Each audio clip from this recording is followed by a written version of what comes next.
आणि म्हणून मी आपल्याला एवढं सांगतो, चंद्रहार लीडर आहे, आता त्याला आपल्याला लीडर बनवायचं, लीडर बनवायचं ना। बापू मगाशी म्हणाले मागच्या लोकांनी काय काय केलं त्यांनी सांगितलेलं आहे, मी त्याच्यात जात नाही, पण मी एवढंच सांगतो, हा एकनाथ शिंदे एकदा शब्द दिला की तो शब्द पूर्ण करतो। बाळासाहेब सांगायचे, शब्द देताना 10 वेळा 100 वेळा विचार करा, एकदा शब्द दिला की माघारी नाही। आणि म्हणून मैं एक तो कमिटमेंट करता नहीं, अगर एक बार कमिटमेंट कर दी तो फिर खुद की भी नहीं सुनता। त्यामुळे चंद्रहारच्या मागे हा एकनाथ शिंदे आणि पूर्ण शिवसेनेची ताकद त्याच्या मागे उभी आहे।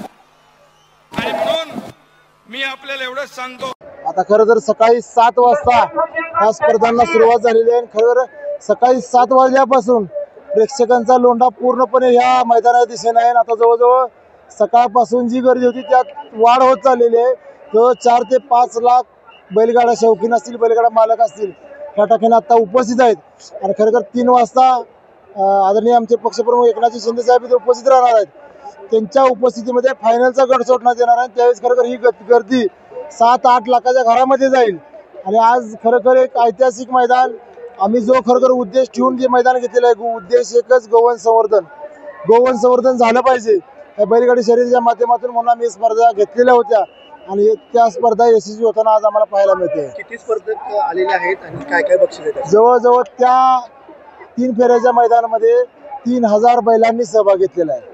आणि इकडं जे आरत परतचं मैदान आहे त्यामध्ये जवळजवळ 500 ते 600 बैलांनी सहभाग घेतलेला आहे। असे जवळ आणि श्वानची स्पर्धा आहे, अशा अनेक स्पर्धा या ठिकाणी आहेत की सर्व पशुधन जे सांभाळायचे शेतकरी आपले सांभाळायचे त्याची जवळजवळ संख्या 5000 घरामध्ये गेलेली आहे। आणि प्रेक्षक 5 लाखापेक्षा जास्त झालेले आहेत।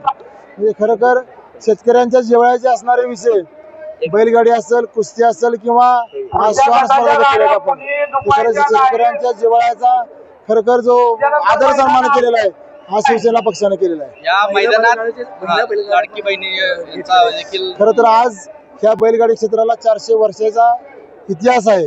ह्या संपूर्ण इतिहासामध्ये आज पहिल्यांदा लाडकी बहीण म्हणजे महिलांचाही सहभाग, स्वतः महिला बैलगाडीवर बसणार आणि त्यांचीही एक गट पळणार आहे, म्हणजे इतिहासामध्ये ही पहिल्यांदा होणार आहे। आणि महिलांचा या खेळाकडे जास्त ओढा व्हावा किंवा जास्त संख्या वाढावी महिलांची, म्हणून आम्ही खरं हा केलेला एक प्रामाणिक प्रयत्न। त्यांच्यासाठी काय बक्षीस आहे? त्यांना प्रत्येक नाही असं नाही, प्रत्येक सहभागी महिलेला आम्ही रोख पारितोषिक आणि चषक देऊन सन्मान करतो। आणि त्यातली जी पहिला नंबरची महिला येणार आहे ती सुद्धा फॉर्च्युनरच्या दिशेने वाटचाल करणार आहे।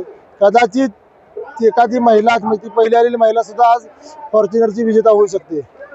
बक्षीस कशा पद्धतीचे आहेत आणि त्याचं वितरण कुठं होणार आहे? आज खरं ही जर सगळी गर्दी बघितली, आज प्रथम प्रामुख्याने मी सांगेन की 2 फॉर्च्युनर, 2 थार, 7 ट्रॅक्टर आणि 150 टू व्हीलर इथे आहेत। पण आज ही गर्दी बघितली तर आज एका फॉर्च्युनरचा फायनल हा शिंदे साहेबांच्या उपस्थितीमध्ये 3 वाजता होणार आहे आणि दुसऱ्या फॉर्च्युनरचा निकाल जवळ 10 रात्री 10 किंवा 11 वाजतील संध्याकाळचे। त्यामुळे बक्षीस समारंभ इथं होणं शक्य नाही। पण आमची एक प्रामाणिक भावना होती की माझी असेल किंवा आपल्या शिवसैनिकांची असेल की जे विजेते शेतकरी आहेत, 2 फॉर्च्युनर, 2 थारचे, 7 ट्रॅक्टरचे, यांचा सन्मान जो आहे तो शासनाच्या दरबारामध्ये झाला पाहिजे। म्हणून आता मी भाषणामध्ये शिंदे साहेबांना मी मागणी करणार आहे, आमच्या शेतकऱ्यांचा सन्मान हा मंत्रालयाच्या पुढे शासन दरबारात व्हावा आणि खरोखर पक्षप्रमुख आमची ती मागणी मान्य करतील आणि हा सन्मान सर्व फॉर्च्युनर असेल, थार असेल, हा सर्वांचा सन्मान आम्ही मंत्रालयाच्या पुढे करणार आहोत। दुसरा मोबाईल नंबर 94 23 46 72 72, तिसरा मोबाईल नंबर 75 88 15 0001। वेबसाईट आहे sgavkari.com, मेल आयडी आहे aklgavkari@gmail.com।